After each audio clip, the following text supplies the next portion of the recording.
Brought to you by KR Mangalam University. We provide you the platform to turn your dreams into reality. Give wings to your aspirations with KR Mangalam University. Jitu Patwari तो race का घोड़ा है कि नहीं है? मतलब फिर कमलनाथ जी और दिग्विजय सिंह जी ये कौन से घोड़े हुए? जो आज हमारी पार्टी में सब परिवार के लोग हैं, ये रेस के घोड़े हैं। सिंधिया जी को आपने कहा कि वो बारात के घोड़े थे। उत्सव कहाँ हुआ जब सरकार में नाचने वाले गए? कौन गए? यही हमारे लोग।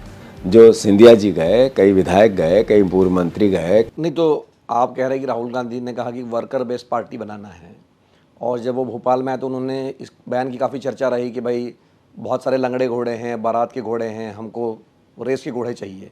तो क्या है, कौन रेस का घोड़ा? जीतू पटवारी तो रेस का घोड़ा है कि नहीं है? मतलब समझाइए कि क्या मतलब हुआ। तो जब उन्होंने कहा कि हमें चाहिए और मुझे जिम्मेदारी दी, तो ये तो आपको आकलन करना चाहिए। और जहाँ तक विचार है, जो आज हमारी पार्टी में सब परिवार के लोग हैं, ये रेस के घोड़े हैं। उन्होंने जिन लोगों को ये कहा कि बारात के घोड़े हैं, कौन थे वो? ये वो लोग थे, जब बारात कहाँ आती है? जहाँ उत्सव होता है। उत्सव में नाचता कौन है? जो बाराती होते हैं। उत्सव हुआ कहाँ? भारतीय जनता पार्टी की सरकार बनी।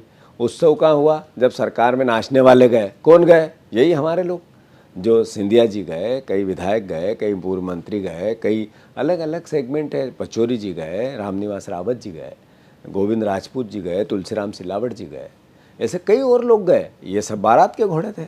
और जहाँ लंगड़े घोड़े की बात कही उन्होंने, बिल्कुल सही है। उन्होंने कहा कि पार्टी में रहकर जो बीजेपी से मिला हुआ है, पार्टी में रहकर काम नहीं करना चाहता, न्यूसेंस करना चाहता है, पार्टी में रहकर अनुशासनहीनता करना चाहता है, उनके लिए तीसरी संज्ञा दी।